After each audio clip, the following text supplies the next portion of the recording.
Sunny Sebring, Florida is one of those tracks that you list in any conversation about classic American road courses. It may not have the elevation of Laguna, Seca, or Watkins, Glen, may not have the charm of Road America, but it certainly has the prestige of all of the above. It's lived in the shadow of the 24 Hours of Daytona with its comparatively sprintish 12-hour race, but for everyone who has run it, they'll tell you that 12 hours on Sebring is rougher and more intense than 24 anywhere else. It's not 12 hours we're running tonight. In fact, not even a full hour of racing, but it's going to be an all-out brawl for round 5 of SPEC MX-5 SimRacing Challenge. Kyle Heyer alongside two-time Pirelli World Challenge champion and 4-time IMSA race winner Tom O'Gorman for round 5 of SPEC MX-5 SimRacing Challenge. Qualifying underway here, Tom, as we hit the halfway point on the season. And what a challenge to present these drivers with at the midpoint of the season. We haven't really had a big, grand track like this since the season opener at Road America, and this track really does have a lot of similarities to Road America in the way it races and the way it laps. But this is going to be so much fun. There's a number of drivers that haven't really shown the chink in their armor much yet. There are other drivers that could spoil the show for sure that maybe haven't had the best start but are on the comeback a little bit in this championship. And Sebring, Florida, this is a 3.5-mile road course built on an old World War II Air Force base. Tom, you've won here in a Honda Civic Type R TCR. Congratulations on that, by the way. Take me through a lap with Sebring. You obviously know how to get around it pretty darn good. Well, there's 17 corners, and the only thing missing really is a lot of elevation, but the elevation is in the bumps. You start on the long front straightaway into turn 1, a super fast left-hand sweep into turn 2, 3, 4, 5. That is a really tight section of corners that switch back together, becomes very single file before opening up the sweep through turn 6. Heavy braking zone into the hairpin at turn 7. A great passing opportunity, but also a place to set people up. Again, a long straightaway in these cars through turns 8, 9 into turn 10. Then a sweep through turn 11, braking zone for turn 12 and 13. Very similar to 10 and 13, but also nuances, differences between the two. After turn 13, flat out through turn 14. Then the final sequence of corners really at turns 15 and 16 before the final run down towards Sunset Bed at turn 17. You notice there's a lot of straightaway on this track when you're going MX-5 speed. Qualifying underway here for round 5 of this season. On the left-hand side of the screen, the timing and scoring tower will come down from above, and we'll start setting lap times here in a 15-minute qualifying session to set the grid for one of 2 races here tonight.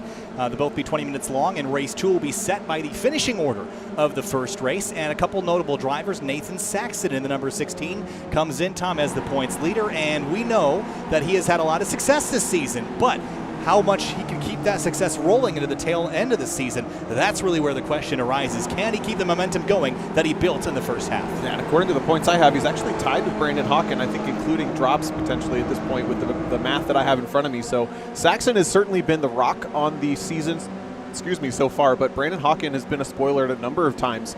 And just look at how frantic this outlap is. Everybody trying to sort themselves out into qualifying order. Nathan Saxon really is having a hard time finding some open track. You see him kind of dodging and weaving, letting cars go past, and he's going to realize there's not really a lot of open track until he lets the whole field go.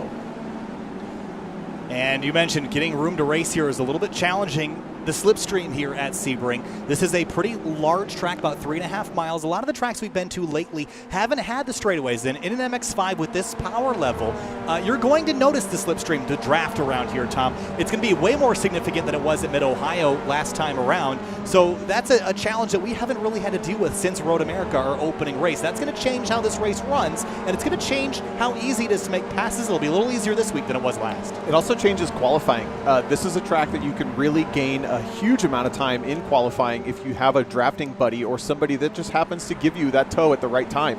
And there are so many opportunities around here, at least 5 that I can count off the top of my head, where you're on throttle for a significant period of time at a speed that draft will be able to change your lap time. So you're going to notice that's why the jockeying was so extreme on this outlap and getting into order so that you have somebody to work with. But what's also interesting is I haven't picked out any obvious drafting pairs. The field is just kind of in a chunk, all staying together. No one really waited to pit out or do anything cheeky.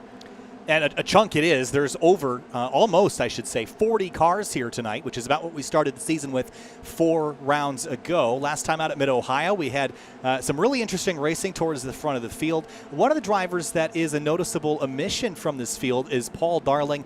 His season just did not start the way it was supposed to go, Tom, and I don't think he's going to be here tonight. Just a frustrating run for him. Had the pace to run up front and be competitive, but just didn't have the luck to go with it. Yeah, we knew this season you get 2 2 drops, meaning of the 16 rounds, your best 14 count. And Paul Darling in the early parts of the season accumulated 2 zeros on his championship, which meant he needed to be basically picture perfect for the rest of the season, and then had one more incident happen. So as soon as he was 3 rounds down, he decided, I think maybe I'll put my time into other things, as he has many series on his docket to keep up on, and can't necessarily blame him, but it is definitely a disappointment. And coming off of last season where he almost won the championship, was within a couple points of doing it, then had some help around in the final race. There was a lot of opportunity for him to win the championship last time around. I don't think he was going to get any closer this time, so decided, we'll come back next time. We'll be bigger, better, and stronger, and he'll take that attack to the 2022 season. So qualifying is underway. We haven't had anybody actually run a lap just yet. It's because it takes a long time to get around this racetrack. Well, that's an interesting point. Finding a space on the track is going to be super critical, and with as few laps as you're going to get, this lap is almost 2.5 minutes long. 15 minutes, that basically boils down to 4, maybe 5 flying laps. And I'm watching Nathan Saxon mired in traffic, going side by side a number of times through that lap. That is not the best way to start off your qualifying session. So he comes in just 3rd on the grid as everybody's now pouring across. But he was quickest in practice, so he's got the pace. Still 4th right now. Here's Brandon Hawken, who was the quickest driver on the timing and scoring until Chris Henn just beat him out by 1/10 of a second. He goes to the top. That's the postman. We haven't seen a whole lot of him at the pointy end of the field. He's been remarkably consistent, though, and put himself in a pretty good spot in the point standings here, Tom. He's currently 5th on the points, but his average start is actually 15th on the season. Average finish of 7th, so he's doing a great job working his way through the field, but I don't know that he's doing himself much justice in the qualifying sessions, and has also had a couple of rounds where he didn't get the finish that he wanted either.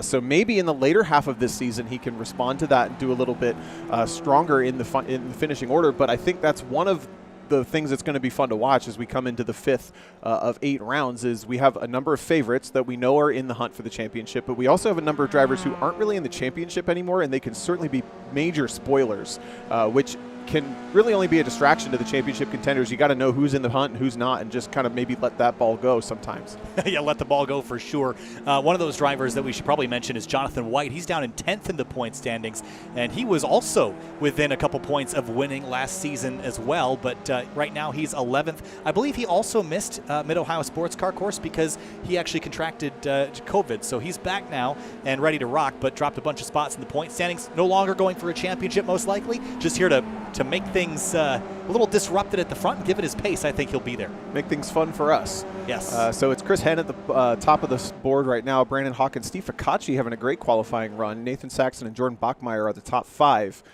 Still kind of keeping tabs on our championship leader, and he's really having a hard time finding a place on this track. He's spending most of this time letting everybody go by him. So he actually pit and went back out on fresh tires. So heading down this long back straightaway into what's called Sunset Bend. If we were running this a little bit later in the day, you'd see the sunset happening just beyond that fence. Steve Focaccia goes straight, taking the club chicane here at the end of the lap. Going to bail out here. Second time across, Chris Henn is working his way through.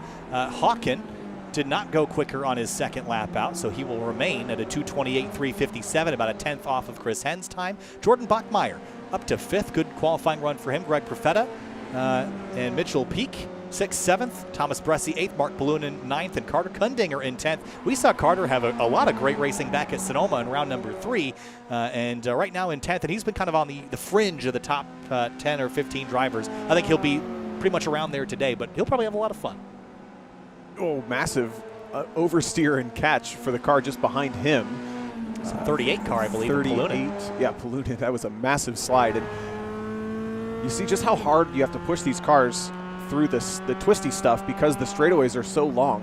Looks like those two are working together, and they're both going to pit back in and get some fresh tires with 6 minutes to go. Del Campo in this number 15, perhaps he's one we should mention. Has a couple wins on the season, and back at Mid-Ohio Sportscar course, put himself in position to sweep the weekend. That didn't happen.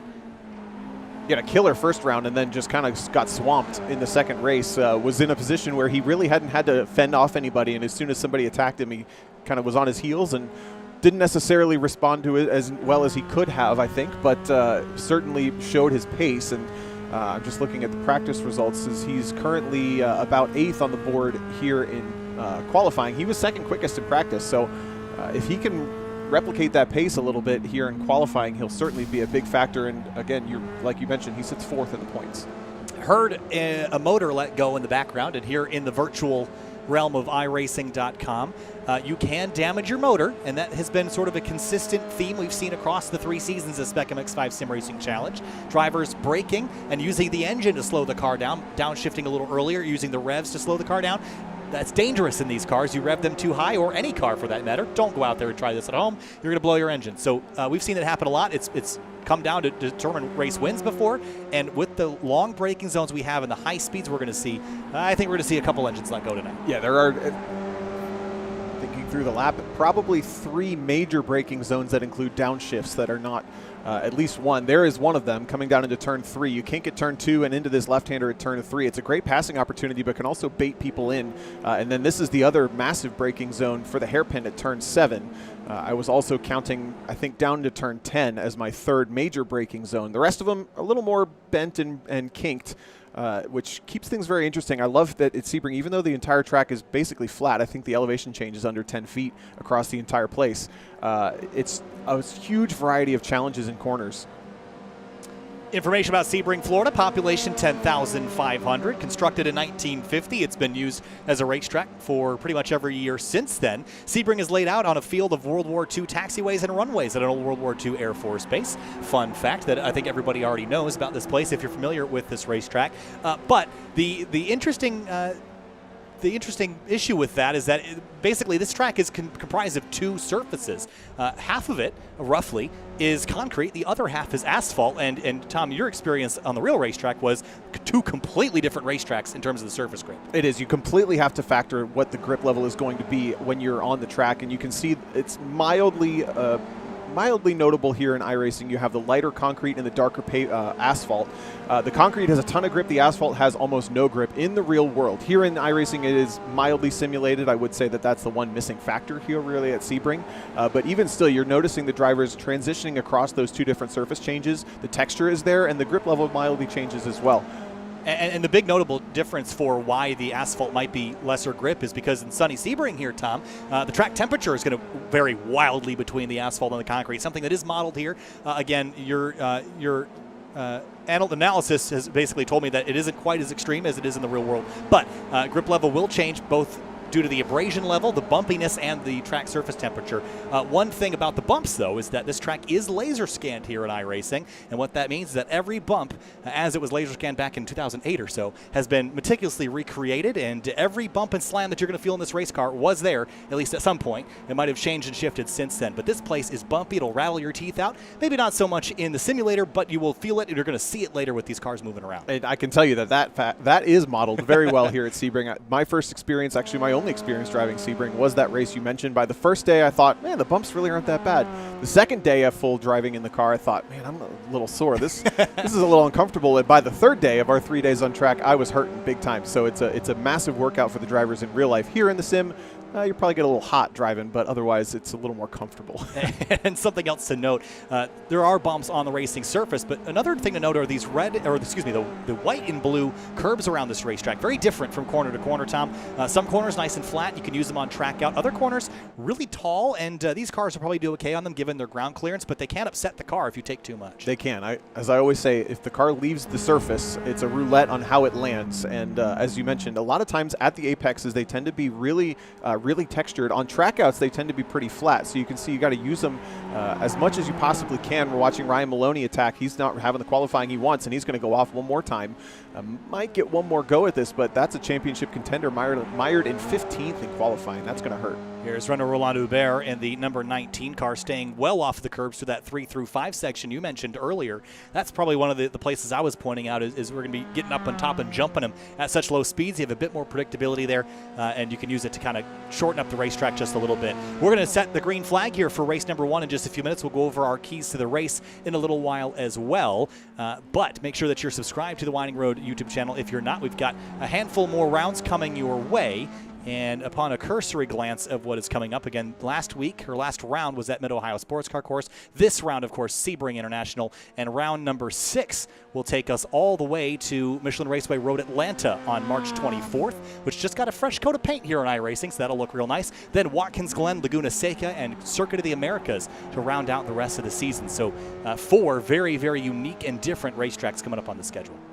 Nathan Saxon went to provisional pole while we were watching a number of other drivers circulate. The only car in the 27s, and that's only 2/10 off of his practice time. So that was a great response. A number of drivers still not necessarily in the qualifying positions they would like. I'm sure Nick Del Campo would like to be a little further up. I think he sits, what is that, about 7th? Yes. And then Ryan Maloney way down there in 15th. Those are the other two cars in the top 4, along with Nathan Saxon and Brandon Hawken. Those two are in 1st and 3rd, so they're setting themselves up for success in a big way early on here tonight. Hearing that Thomas Bressi ran a lap that would have put him in the top 5, but messed it up in the final 2 corners. Going to come down to a lot of those final 2 corners there, Tom, setting up for that back straightaway. That's super, super important. Want to give a big thank you to our sponsors and partners that are with us for the SPEC MX-5 Sim Racing Challenge. Of course, Winding Road, Level Up Racing School, Penguin RC Simulation, and the SCDA. Founded in 1995, the Sports Car Driving Association provides the driving enthusiasts the opportunity to experience high-performance driving in a safe and controlled environment. SCDA events are non-competitive and driver educational with a focus on safety and fun. SCDA welcomes everyone from novices with no track experience and seasoned track drivers and racers. We invite you to explore their website at www.scda1.com to learn more. Time to head down to the racetrack here, Tom, and get our race underway. The left-hand side of the screen has our starting lineup. On the front row, Nathan Saxon and Chris Henn. And alongside Brandon Hawken in the 3rd place, Steve Focaccia 4th.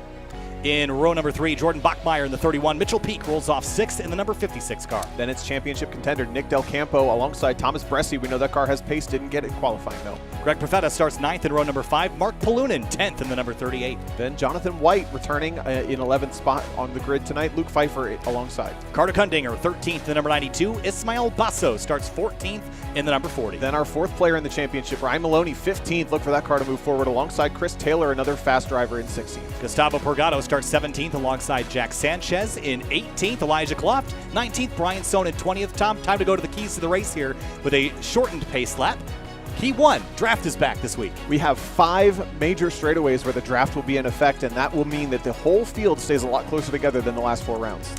Talked briefly about the bumps here at Sebring. Hashtag respect the bumps. Make sure you don't get yourself in a bad position dynamically with that race car. Not just the bumps, but those big curbs. Those count too. You got to respect them. Then Sunset Bend, we're looking from it. Now let's look to it. Off the bumper of Nathan Saxon. Up ahead, the cones denote where the racetrack goes. That wall on the right, you want to arc yourself in, just miss it. Slam on the brakes, downshift, then arc in. But this corner is probably we're going to see our pass for the win if we have a battle up front. It certainly puts the drivers in a position to not only take position on the way in, but also take position on the way out. We have 2 major drafting zones coming up to it late in the lap, and then we have enough space from the apex of Sunset to the start-finish line. It's not impossible to make the pass between those 2 points. One final look at the weather here. Air temp 70, track temp 78. Nice and toasty here this afternoon in Sebring. You're watching the SPEC MX-5 Sim Racing Challenge on Winding Road Magazine. Up front, Nathan Saxon, Chris Henn going to take us to the green flag. 2 20-minute races, and they all begin now. Saxon and Henn on row number 1. Hawken in 3rd, trying to repeat the magic he found in the early part of the season. Saxon trying to continue. Green flag flies, and we're racing in SPEC MX-5 Sim Racing Challenge from Sebring, Florida.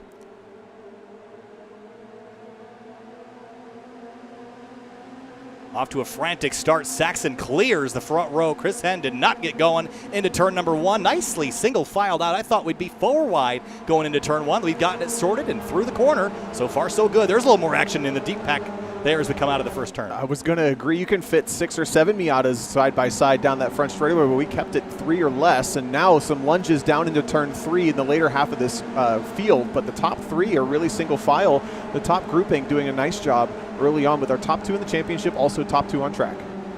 Lots of side-by-side still happening. Here's Justin Hall and Michael Doling in the 78. They're dealing with each other right now. Here's Nick Del Campo, Thomas Bressi. We thought Bressi should have qualified top 5. He started 8th, now having a run here at Del Campo and others into turn number 7. First time into the hairpin here, Tom. Getting a little bit of a top 4 breakaway. They got to be careful not to make moves too early on, lose time in the slow stuff because they want to stay within. Oh, massive. Oh, that's the 93 of Raven Hopkins. A huge miscalculation there, Tom.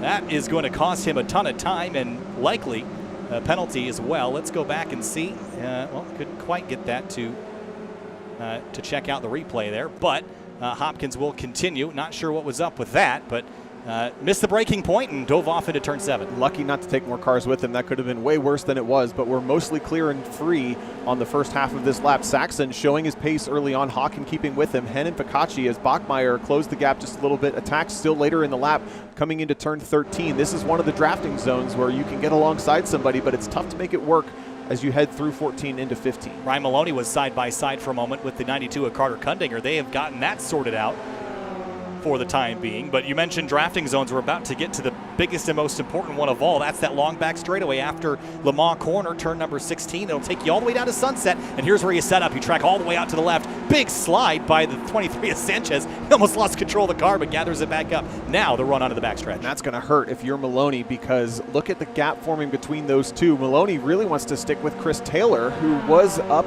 a little further, who also should be up a little further, I should say, in qualifying based on his experience this season. Now we're going to go 3 wide down to the Sunset. This will bring the whole field back together. Pfeiffer around the outside, Jonathan White, Chris Taylor's trying to join this battle, as well as the 06 is in the sandwich in the middle. Yeah, that was Mark Palunin on the way outside. He managed to swing that over and ended up losing a spot or two, but Jonathan White moves up to 11th, Chris Taylor down to 13th across the line. That's one lap complete of approximately 8 here.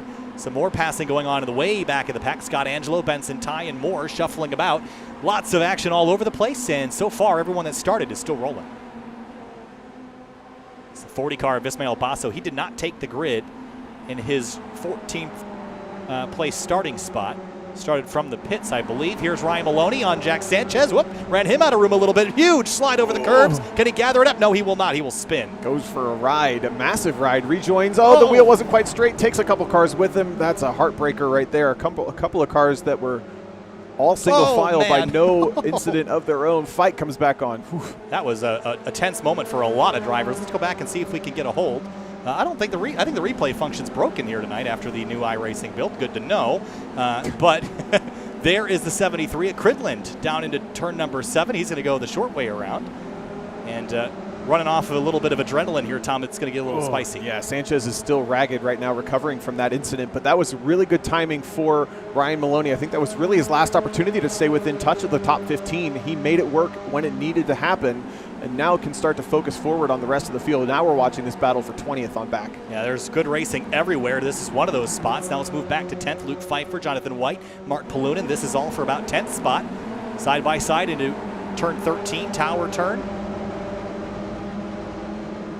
And Jordan Bachmeier now losing a spot to Thomas Bresci in that 24. But up front, Nathan Saxon has some pressure from behind, and it's a familiar face out of Canada. These two can't get away from each other this whole season. Listen to the tires begging for mercy on this concrete in the later stages of the lap, but something happened to Steve Focaccia. He's really dropped off the back and is flirting with being too far away to draft back up to this 3-car battle. If they run a couple more corners cleanly in nose to tail, they might be able to break away and make this thing a 3-car show. Greg Profeta in the 29 making a strong appearance here tonight. Jordan Bachmeier in the 31, Pfeiffer, Jonathan White, Mark Palunin. All running nose to tail here down the backstretch. This is all for about make that 8th spot here into turn 17. Into Sunset Bend, a long corner here that has a late apex. The field will go on through, hitting those bumps we talked about earlier. Now Bachmeier all the way out to the wall on corner exit. 2 laps complete. The 2 cars at the very back of this gaggle are the ones I'm keeping my eye on. We've seen really good performances from Chris Taylor. He's in the black and neon yellow, and then just behind him is the white and maroon of Ryan Maloney. That's his 4th place in the championship.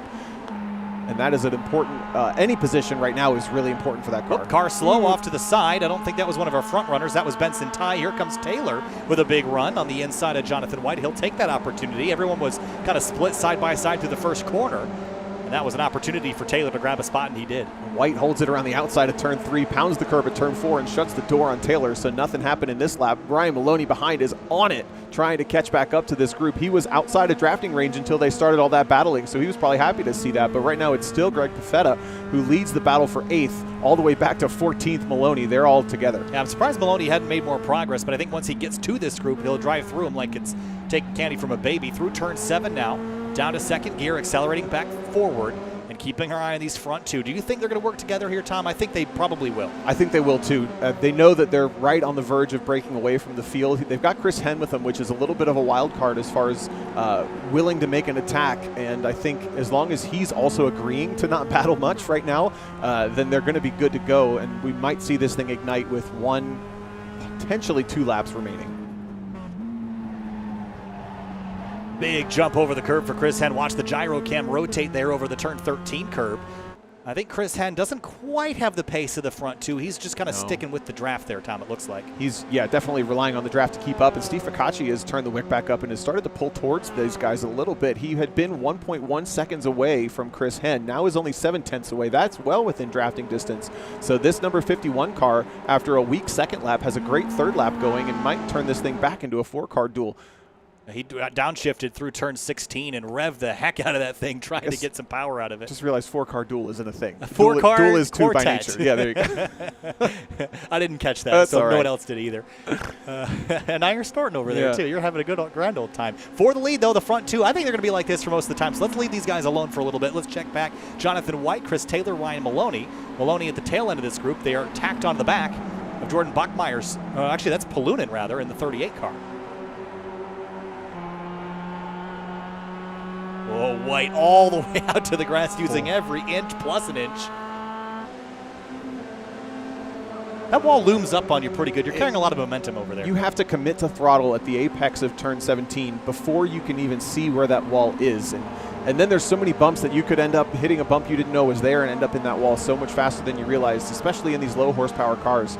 You just have to have so much momentum, and it's really a rhythm. It's a muscle memory kind of thing to know where to put the car and know when you can get on throttle and get away with it. There is Greg Profeta in the 29, losing a spot to Bachmeier in the 31. Luke Pfeiffer still on the attack here.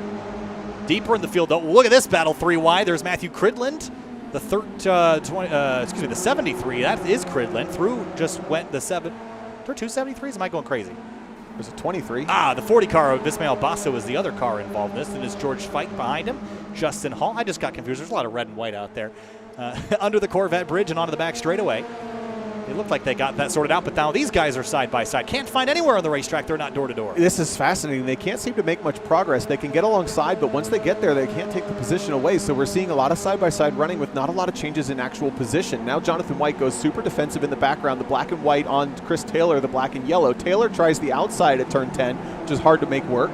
Goes 3 wide now into the back bumper of Mark Palunin. That almost didn't work. There was a gap, but he didn't quite go for it. Senna. Oh, they're still there, though. Now 3 wide again. Palunin might succeed this one and decide to fight another day. Maloney tries to follow through as well. These are all 3 championship contenders, podium contenders at some point in this championship, I should say.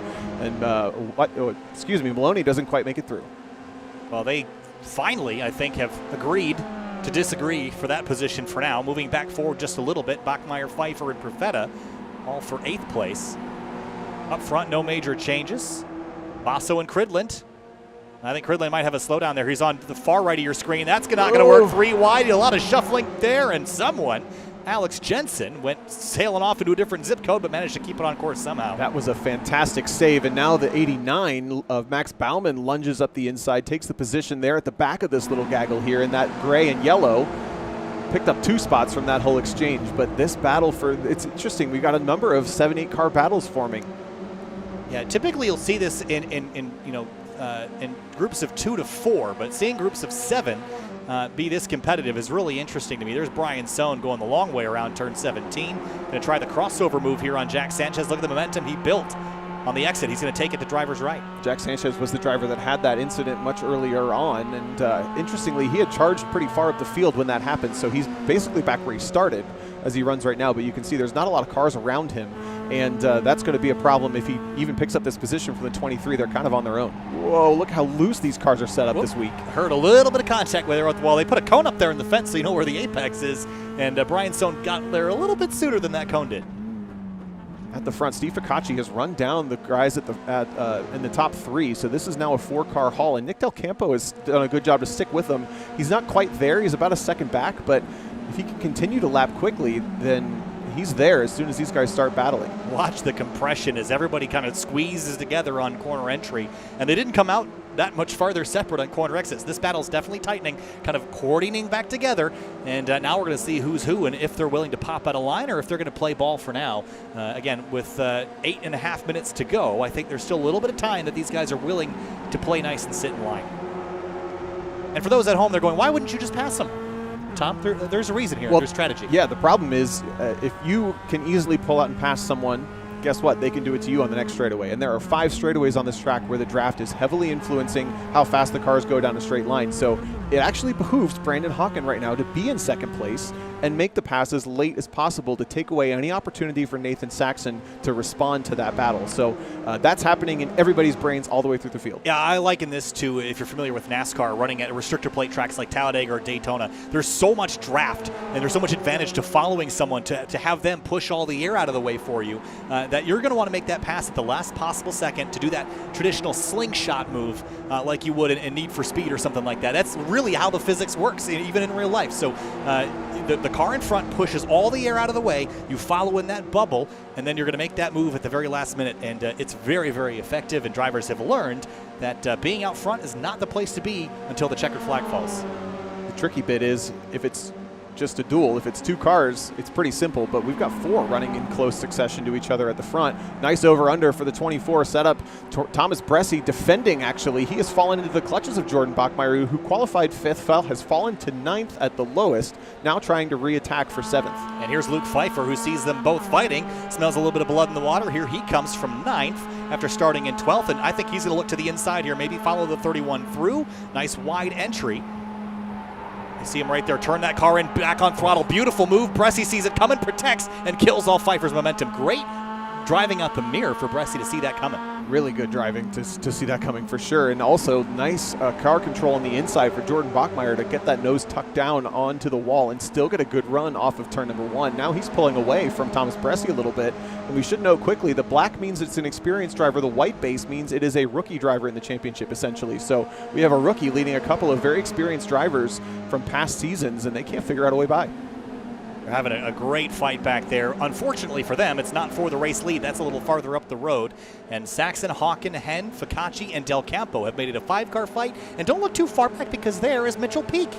What a surprise to see him up here. He has had some really good runs. I remember specifically at Sonoma, I think this car was really quick a couple of rounds ago, and he's now the car that is just inside the draft mark. Nick Del Campo is there. That's a 5-car duel at the front, and now, I keep saying duel, Mitchell Peak will join it to make it a 6-car train. You have to find the bank of synonyms to not say battle all the time. Exactly. Battle, fight, duel. I need to make a list because I'm not the best person for it, and you end up recycling a lot of words a whole bunch of times, you know. I think it would be one of those drinking games where you could drink every time I say battle, and it would not be a good night for pretty much anybody.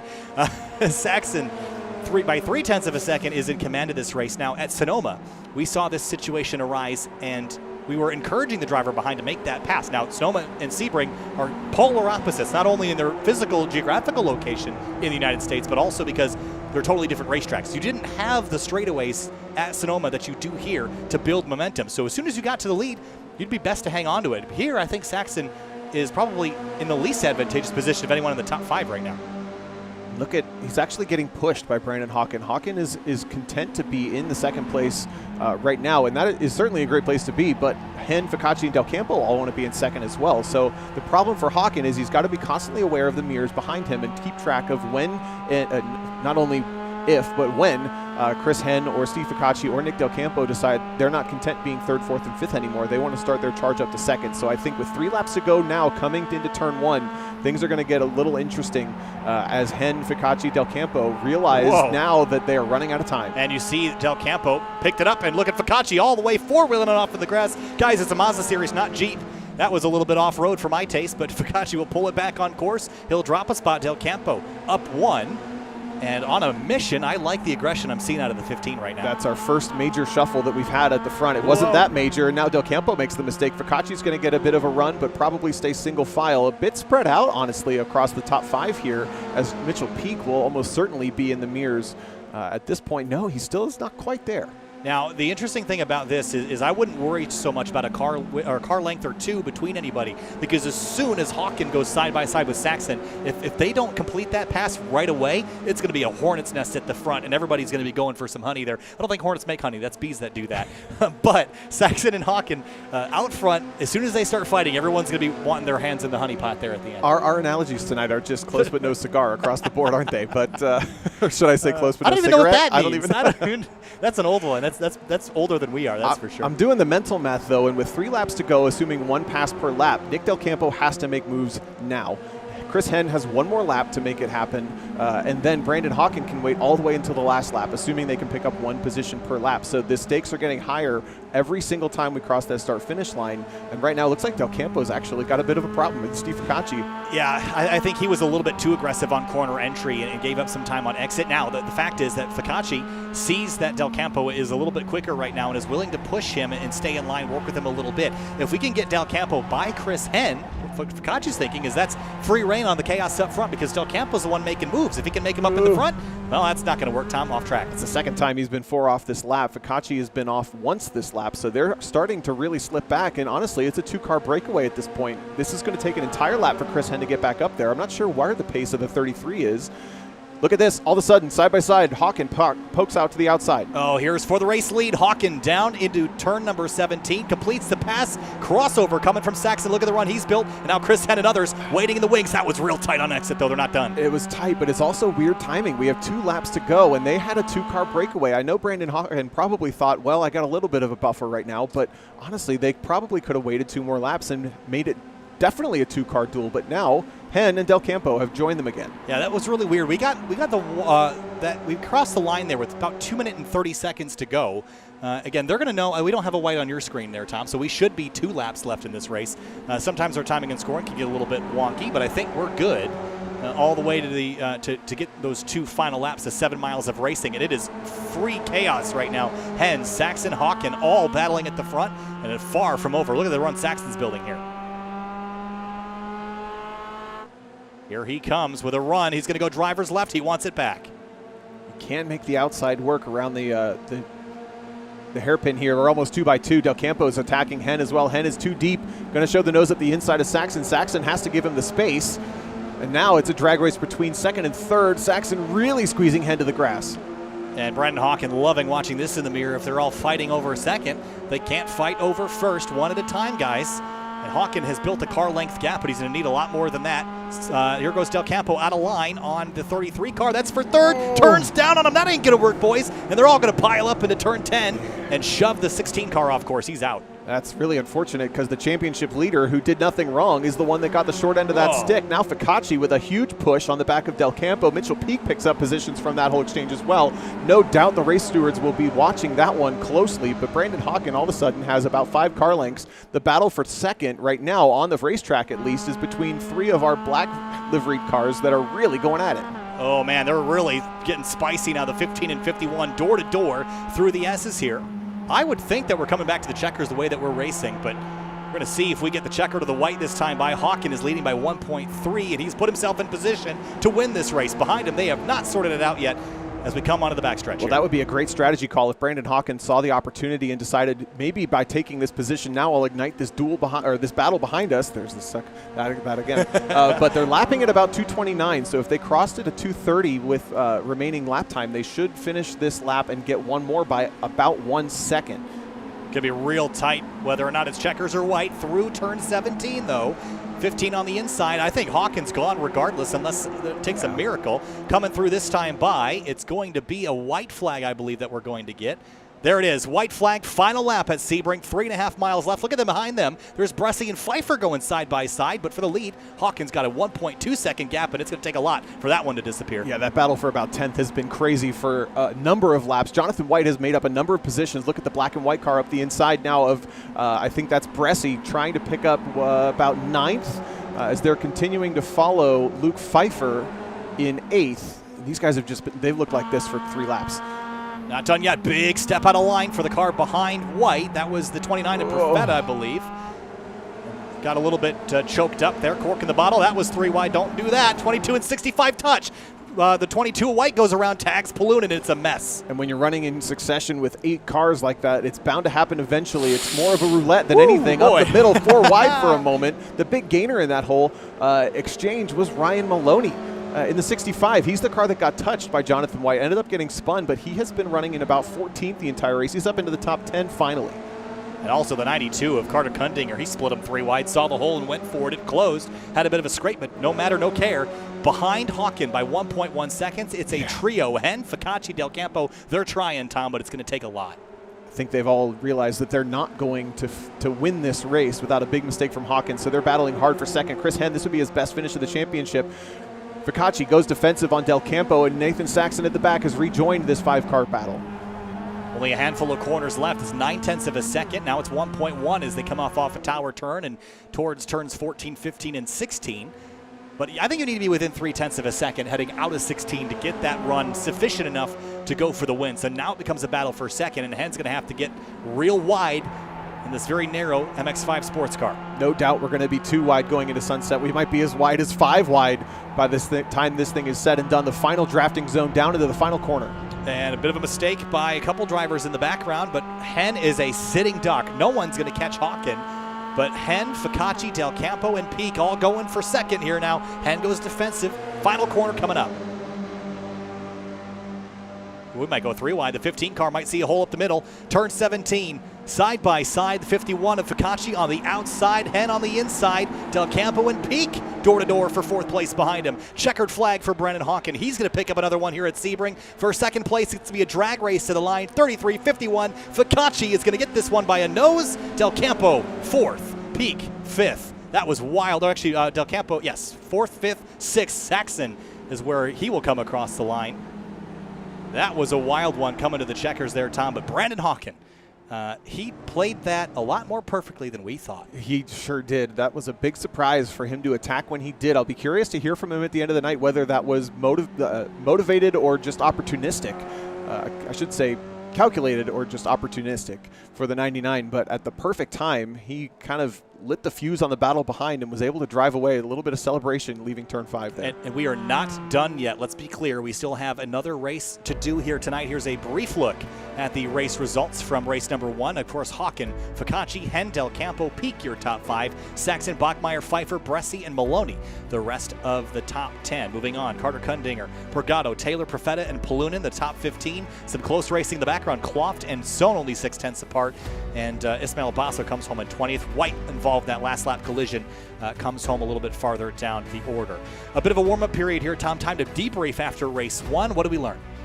Well, I think we learned that we're going to get these huge gaggles of cars, and then once you're in that gaggle, it's kind of a roulette on whether or not you can pick up positions. And this is it's a little bit more chaotic even than Road America, which I talked about being a very specific style of racecraft that you have to be calculated and aggressive at different points. I don't know that I saw that really working here tonight. It seemed more just like a frantic battle all the time in those big packs of 7-8 cars. I think what we learned that was really significant was when Brendan Hawken made the move. I think he knew that with a group that big, if he could start and basically ignite a fire behind him, he could drive off into the sunset. And I think if you're second, what we learned here, Tom, is that if you're second, you've got guys 3rd, 4th, 5th, 6th that all want to be in your spot. And that battle is what's going to get chaotic and end up losing ground, not the one for 1st and 2nd. And both of those things basically boil down to track position is key. If you can get the position now, you want it. Because, again, it's just a little bit more unpredictable than we thought. Drafting past somebody on one of these straightaways, we're ending up with a lot more side-by-side action than we expected. Only about 3 minutes until we take the green flag for race number 2, so grab a drink, grab a snack. We're racing in SPEC MX-5 Sim Racing Challenge. Again, Kyle Heyer alongside Tom O'Gorman. Thanks for being with us here tonight. In 2 weeks' time, we'll be headed to Michelin Raceway Road Atlanta for round number 6. That racetrack is in a lot of ways similar to the one that will follow it, which is Watkins Glen.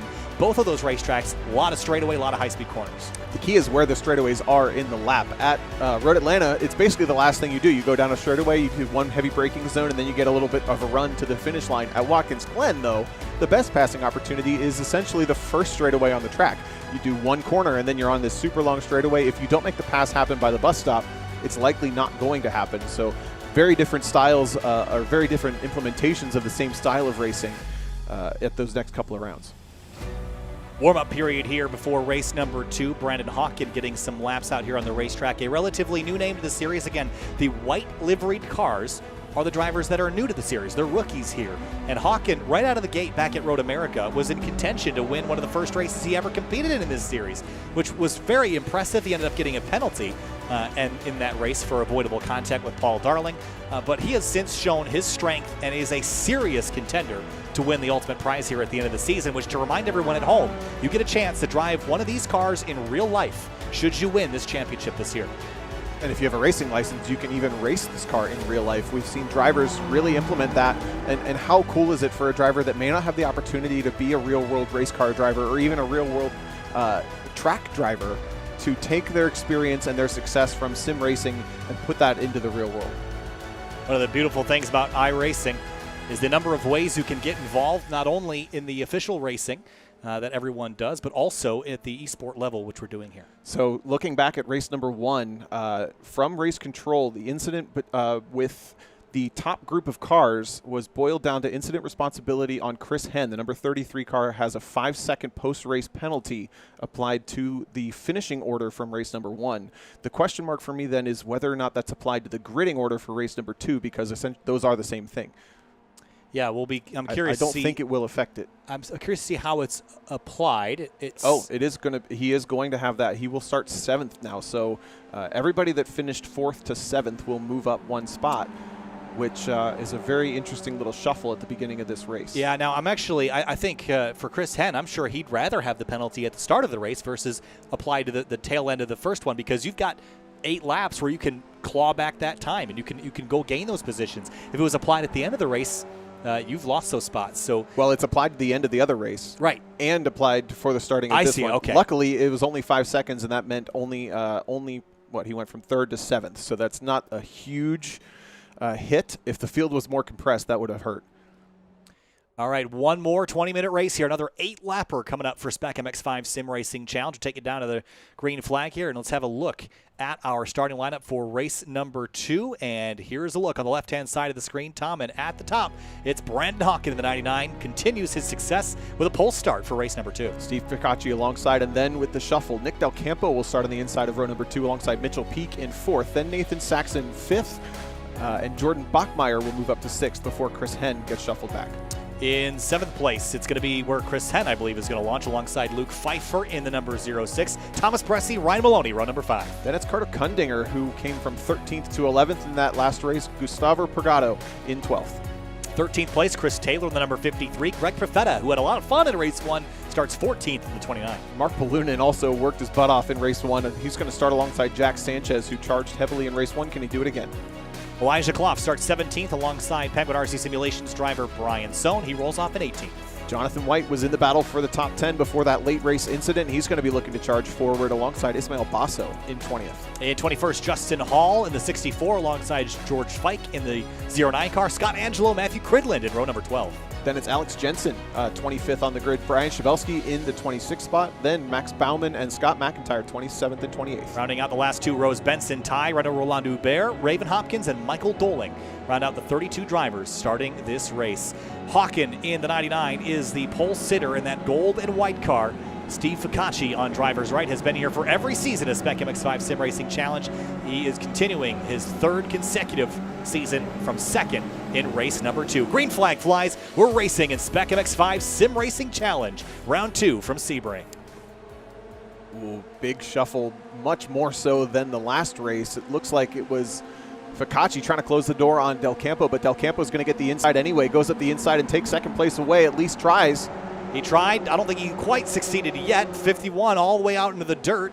Pulls it back on course. Now a drag race at turn number 3. Nice clean first corner. For the rest of the field, Campo's in really hot, but he makes it work. Here comes the 56, a peak up the inside of the Focaccia car. Almost called a peach because the color of its car. Doesn't quite make it, and Saxon tries the outside. He's going to go 2 in the dirt on the exit, but he gets the spot, at least gets the track position to at least earn space, and then gets the shorter line through turn 6. He's going to pick up that spot by the braking zone for turn 7. And this is where all the marbles happen here. All the passes, it's going to stack up really quickly as we head down into the corner. There's the 16, the 56, and more. No, we're all going to stop the bus down here in turn 7, aren't we? So far, so good, but the 53 of Chris Taylor picks up a couple of spots early on. Then it's Focaccia, I think, or no, Jack Sanchez gets turned a little bit loose, rejoins safely, but loses 3 or 4 spots. Ryan Maloney continues his forward charge. You had your eye on him all of race 1. Look where he is now, inside the top 10 and now going for a top 5 spot here. Around the outside, I'm watching him because he's in the top 4 in the championship and is one of the only drivers that really hasn't slipped up this entire season. That finish was his worst of the season, the 31, Kundinger. Bachmeyer, I'm sorry, into the wall. Yeah, he got looped around. Just too many cars and too small of a space. He's going to go all the way to the back of the field. That's going to crush his race number 2. Pfeiffer, Hen, and Kundinger, 7th, 8th, and 9th as we head down the back straightaway here. And there's the 33 popping on a line, trying to grab spots back from his penalty.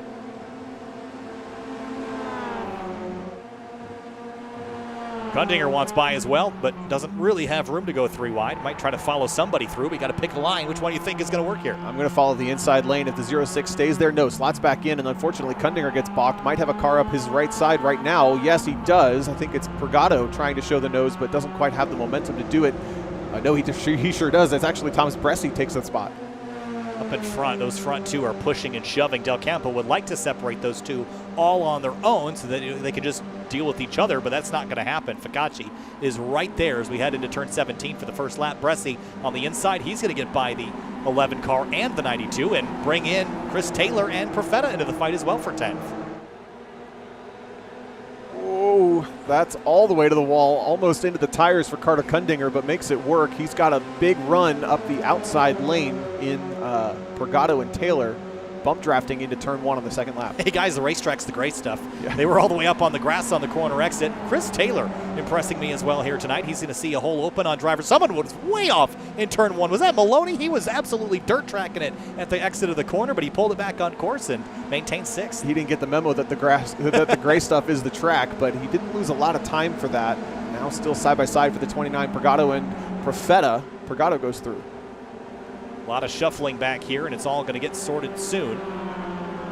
Looks like it's going to be for now. And then the run down to the hairpin once more.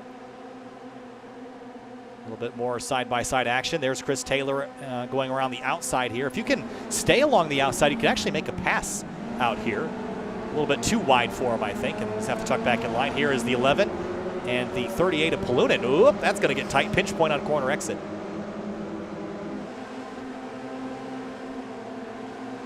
So with this mid-pack battle beginning to shake out, the focus will begin to shift back forward and see how the front half is playing out. Hawken, Del Campo, Focaccia, familiar names up front. Saxon back to 4th, and he's got a little bit of payback, I think, a little bit of redemption to gather in race 2 of the night. Certainly does. This was looking very familiar to race 1. And what we saw unfold is basically that the longer Nick Del Campo sits behind Brandon Hawken, the more cars are going to join this battle. So honestly, if I'm Steve Focaccia or Nathan Saxon, I'm going to start my charge forward much sooner than everybody waited to last time. And Focaccia's looking racy already. He might be thinking the same thing. But if we cruise all the way to the last lap like this, we're probably going to have Peak in there. We're probably going to have Ryan Maloney in there, probably even Chris Hen in there. This could turn into one of those big chunks of cars together if they're not racing each other now. They could. So the front 4, wow, the 56 almost put that in the concrete at the exit of 16. That will separate those front 4 very distinctly. And now I think we've got our front 4 picked. Now, if they lose some time, as we got a bit of shifting happening now, like this, it'll drag the rest of the field back into it. But Del Campo takes the opportunity. He goes to the lead. Well, we talked about that. We learned from watching that track position is everything here at Sebring, and you just make it work past that. I think these drivers are applying that same thing as Hawken drops all the way back to 3rd and is under attack from Saxon. Interestingly enough, Focaccia looks content to push Del Campo along for a little bit at least. He's been pushing people all night long. I haven't seen him yet go to the front, so I would assume if I'm Hawken that I know that weakness, and I'd be willing to just drive right back by the 51. But with him pushing the 15, that's going to be pretty hard. Also, with a different driver out front that may not be rabbiting at the pace we saw the 16 car earlier, will we have one fewer lap?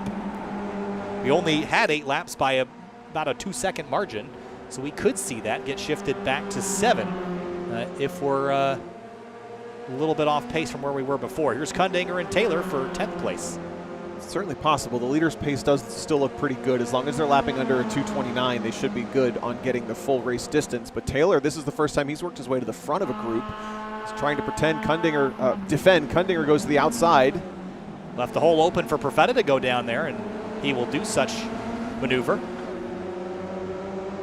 A little bit of mirror bumping there on corner exit. The track actually kinks to the right and then back to the left at the exit at turn 7. So you have to be real careful that you don't have a side-by-side contact there, because it may not feel significant in the moment, but it can get out of hand real quick when the grass comes up. Sure, when you come off that hairpin, you can pretty much straighten your wheel up and then draw a straight line through all of those wiggles. But when you're side by side with somebody else, you have to turn the wheel and leave them some space, and it gets really, really tight really fast. Whoa, big slip up for the 15. Here comes Focaccia to the race lead. He'll take that opportunity to go to the front, and he will. Hawken will jump in line to follow him, but not quite clear the 15 car yet, and he gets a strong run up through the gears. Saxon with a big push on the back of Hawken too, pushes him a little bit wide. I think that was just an odd bump draft if they did even in fact make contact, but Focaccia takes the spot. Del Campo maintains second place after that mistake. That's a good minimization of consequences on that one. It looks good on transitioning onto the back straightaway. Look at the 15. He's got a killer run. Yeah, he's going to have to make up for that mistake that he did a moment ago. Look at the run now he's built. He might go for it. He might sit in line, working lap number 3 of 8. Push on the back of the bumper here.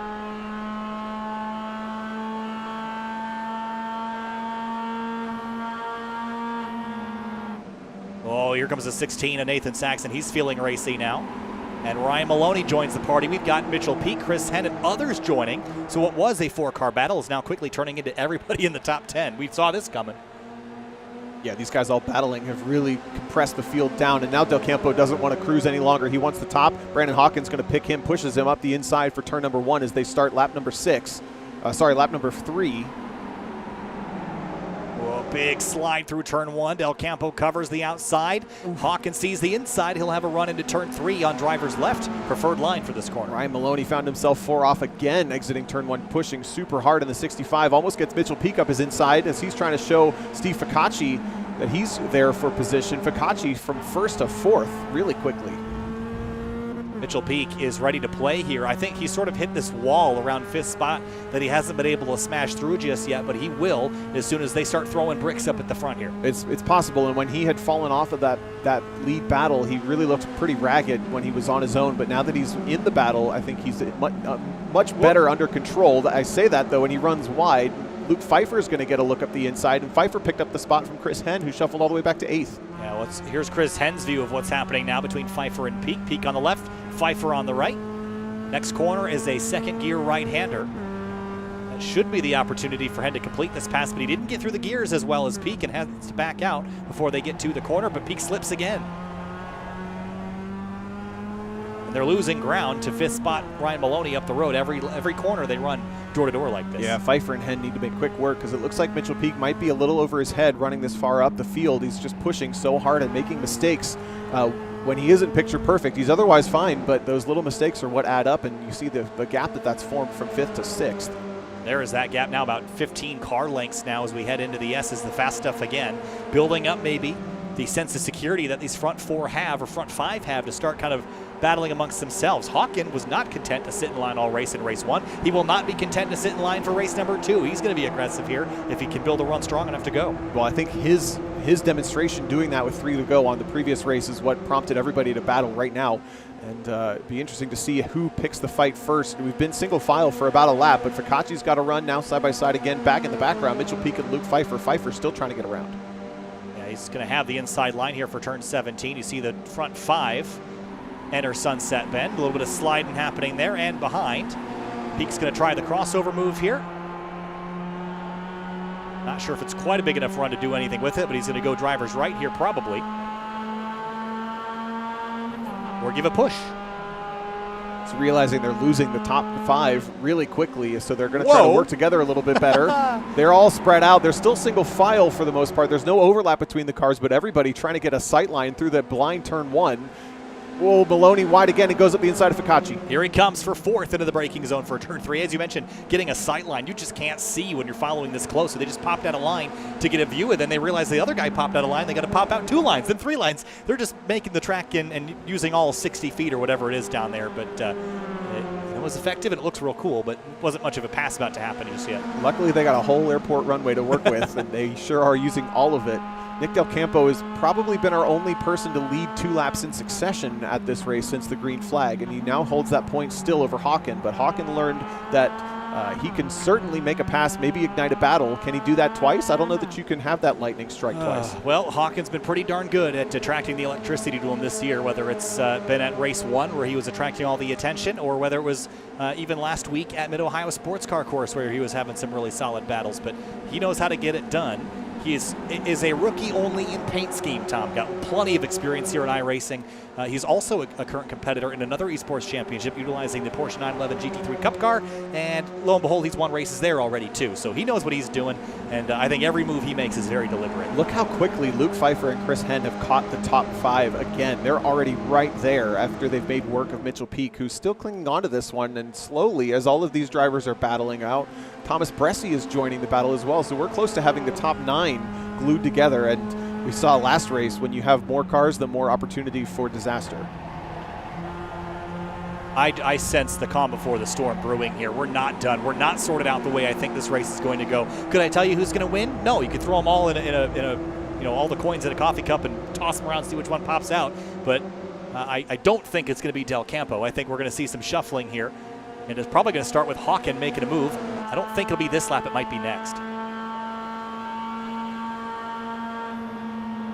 Backing out early, lifting, managing the gap. Saxon, though, too successful maybe to be just riding in third for this race. He's seems still to be the tightest and tidiest, but he's just been very calm, and that has often ended him in second place on the rounds that he doesn't, well, obviously the rounds he doesn't win, but he has only swept once and didn't even cross the start-finish line the round that he swept. He won it in impound afterwards, basically. So I think this is a driver that's calm enough to not really do something that's got some mystery to whether or not it's going to work. But he says that up into turn 3.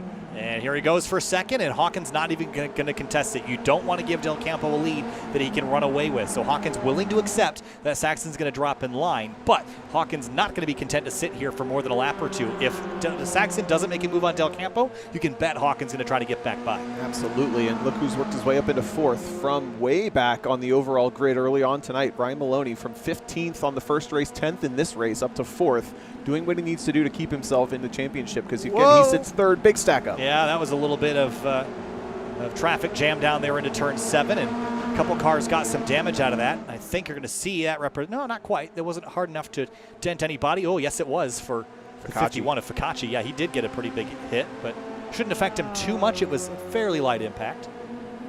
Whoop, big puff of smoke. Somebody missed a shift and spun those tires up. He's got damage front and rear. He's been just pile driven into. So coming back by to 3 to go. This was the lap that Hawken made the move for the lead in the previous race, coming to 3 laps to go. But he's not in the same position he was last time, so the aggression is probably going to ratchet up, probably out of the 16. Or is he too calculated? Do you think he'd wait longer? I'm not sure. It's tough to read exactly where you want to be at any given time, and that's kind of what we noted is what we learned from race 1 is it's very unpredictable. I think if you get the run, you just take it. Well, that's the one thing is that you'll see that the ND Miata, the newer global MX-5, be very predictable in terms of how it races. This NC, this previous generation Miata that's run in SPEC MX-5 in the real world, a lot different in how it races. It's a little bit taller, a little bit bigger of a race car, and I think that lends itself to some really solid racing. But it's definitely not the standard sort of drafting racing that you would expect to see. It certainly plays a part, but not as big of a role. Through turn 17, coming to 3 to go. There's someone way out of line in the background. That's Bressi going for a hot dog or something out in the parking lot. But Chris Henn was way out there too, but he makes the high side work and gets a bit of a run on the back of Luke Pfeiffer, who's still getting held up by Steve Focaccia. I think I am seeing signs of body damage hurting the 51. Now Saxon goes to the outside. Del Campo protects to the inside. Everybody's shuffling for that sight line. Now it's about corner exit though. Watch the 15 slide. This is going to be the door open. Here he comes. Killer run out of turn 1. I think he's going to try it down into turn number 3. Keeps the nose there, down onto the bump stops. Man. Oh, touch. Big hand movement out of the 15 of Del Campo to hold on to that car. There was definitely a touch there. I think Saxon didn't quite get as deep as he was hoping and had a tiny little bit of overlap before the 15 car turned in. Certainly wasn't all the way there. But Del Campo protected just a little bit at the exit of turn 1, and that sort of prevented the 16 from taking it, but he's going to have another run here. I don't think he's enough alongside, though. I think that might have even been more of a protect for Brandon Hawken to keep him back there. He goes, no, I still have more in me. I'm going to try it one more time. Don't attack me yet. So body language of the car, communicating to the drivers around you, that's critical in SPEC MX-5 and SPEC Miata Racing. You got to communicate what your intentions are when you're in these big packs. Now running nose to tail here, coming to 2 laps to go, 7 miles remaining. When we get back to the stripe, a bit more than 9 remaining at the moment. And in the next 9 miles, we're going to see a heck of a lot of racing up here at the front. There is 9 cars involved in this lead battle, and I can tell you that the one leading, I don't think is the one that's going to win this race. Maybe he will, and he'll prove me wrong, but I don't think he's in the right spot just yet. I think it's one of the top 4. I would be surprised if Focaccia, Pfeiffer, Hen, or Peak come up to win this one, but anybody in the top 4, I would not be surprised to see a win. Look at the little bit of hood damage on Nathan Saxon's car. It's not hurting him yet. It's completely glued to the back of Nick Del Campo. Now setting up for this straightaway. If he's going to make a move, or at least start that discussion, now would be the time to do it. 2 laps to go. Coming next time by. So the next time they see the straightaway, they'll be coming to the white flag. And that at that point, I think if you want to have a race, you might have started a little bit too late because you're going to have people attacking you from behind. So Saxon might feel the pressure that's coming from Hawken because he is all over the back of the second place car. Nick Del Campo had a run and a half onto this straightaway, didn't even give Nathan Saxon the opportunity to draft up to him. Saxon likes this low line coming into Sunset, runs him a little bit wide on exit. Nick Del Campo, you see, sets up nice and wide and tries to get onto the front straightaway with more of a run. Maloney into the wall. He hit it hard, too. I think the 33 also got it, but that's going to big time hurt the 65. That's going to be a chance for the win over. Everyone just carrying so much speed, they ran out of room on the racetrack. Here comes the 16 to the outside for turn 1. He's going to go for the over-under. No, sticks the nose to the outside and keeps it there. He's got a really good run around the outside, and they're going to be wheel-to-wheel coming into turn 2. That was unbelievable, and he made it stick, and he's clear. What a pass by the 16. Oh, Del Campo's in way too deep. That is not going to work. Crossover again from Saxon. Through the dirt. 15 cut the course. He's going to have to give up that time. Well, that shifted the 15 car out of the fight. Did he not get a slowdown? No, there he is. He's trying to bleed it off now. Trying everything he can to not lose track position while bleeding off that penalty that he got for cutting the grass. It's about a second time you have to slow down in live. And we should note that they ran a little slower this time, so this is the white flag as we got some shuffling in the background.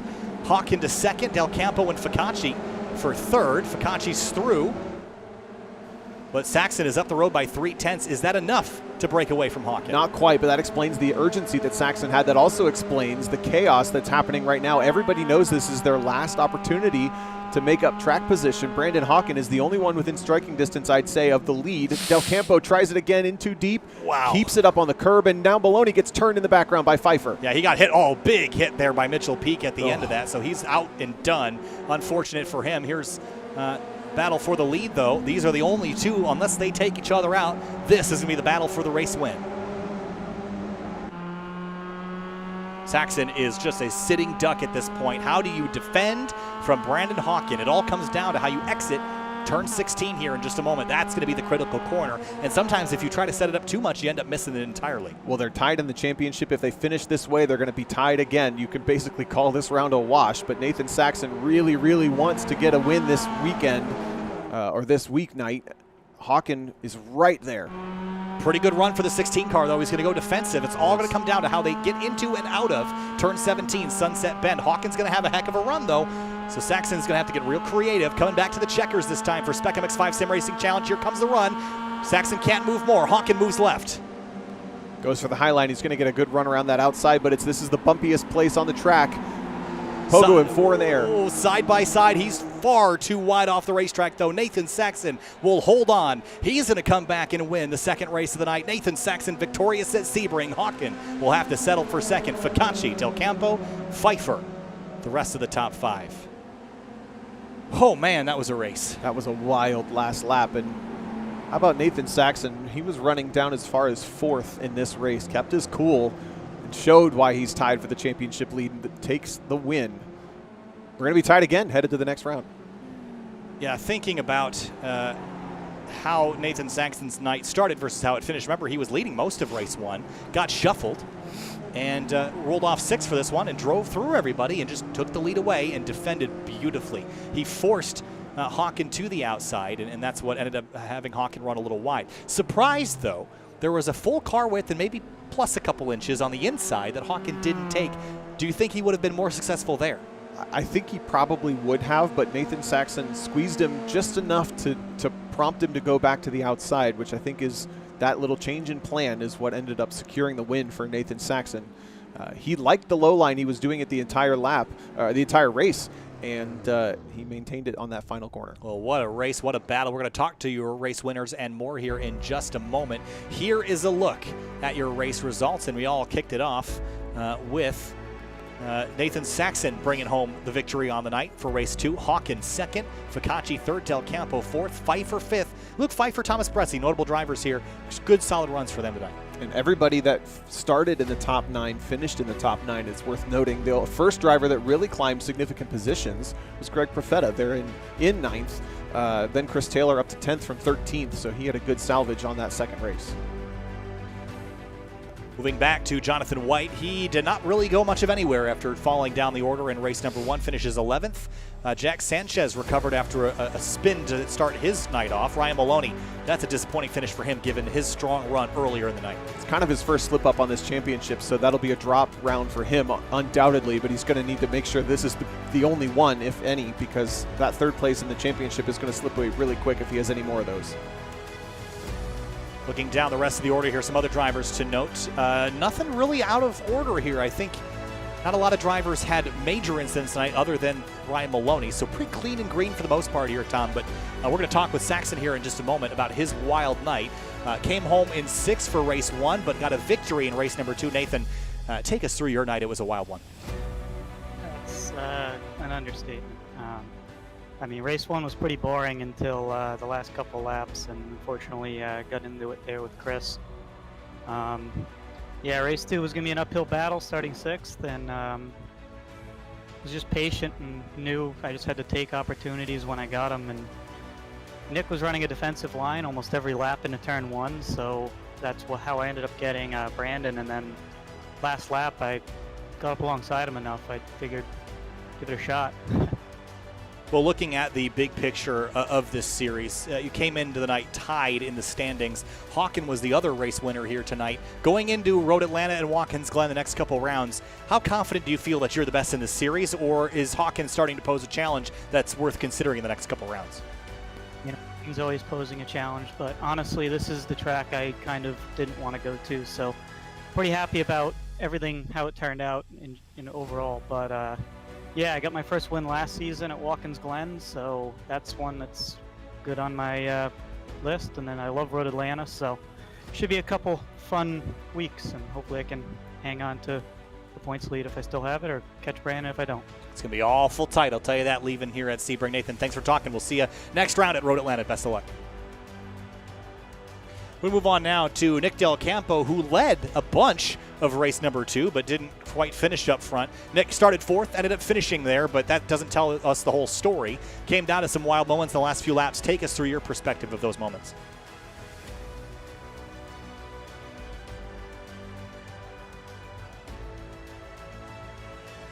Come back to Nick here in just a second. I see him dealing with some microphone issues. We'll be back in a moment with him. Brandon Hawkin, though, race 1 winner, brought it home. And Brandon, Saxon beat you out by 0.4 of a second. Came down to the final corner, but a win under your belt and a second is going to put you in a pretty good spot, leaving the point standings here tonight. Your thoughts on Sebring and heading forward to Road Atlanta? Yeah, that was just a ton of fun, especially in that second race. Like everybody was going for it, and man, yeah, it was a great to come home with the win in the race 1, and then race 2 was just crazy. Like it was pretty much a NASCAR race. So yeah, we were just looking to bring home some points, but of course we want to go for the W's. So yeah, we made a move on Nathan there. I think with 2 to go in the first race, and were able to get ahead while everybody else behind started battling. So that was good, and I was able to kind of like rest easy a little bit on the last lap. And then the second race, it was a whole different story. Everybody was going for it. We had a great battle with Nick, Nathan. Yeah, like I don't know how many of us were in that lead group, but yeah, everybody's going at it. So man, that's just a great week, and man, yeah, looking forward to the next one for sure. Sebring went, it was a lot crazier than I thought it would be, so it's gonna be a lot of fun, I think. All right, Hawken, first and second in both races tonight. We'll see you at Road Atlanta. Best of luck. Hey, thank you. All right, we'll move on now to Steve Focaccia, who finished third in race number 2, finished second in race number 1. Steve, a really strong night tonight. Just missed out on a victory, but you got to feel pretty good about your evening tonight. It was a really good race. I really felt like qualifying was going to be the most important factor, and my qualifying lap, I didn't think it was that great, but I think I started row 2, which was more than I expected. But yeah, so we got a good start, and everybody got single file pretty quick in the first race, and just kind of held my own.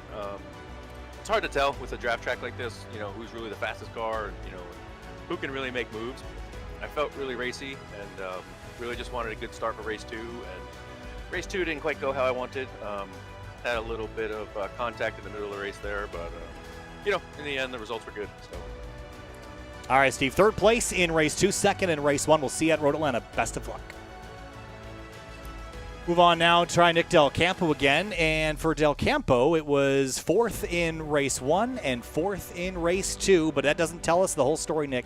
Had a significant moment coming to the last couple laps. Take us through your review.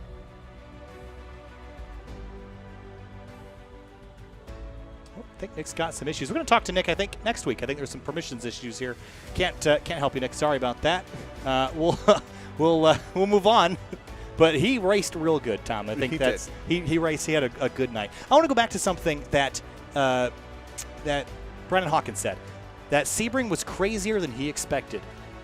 Before tonight, you and I were kind of talking before the race. We didn't expect this to be this wild. We thought it'd be a little bit drafty and maybe a little bit more predictable than it ended up being. But man, that was a fun race. It was kind of what I expected. I think because there are so many opportunities to turn a corner into a race here with those big drafting straights, but they're not so drafty that you can totally clear someone.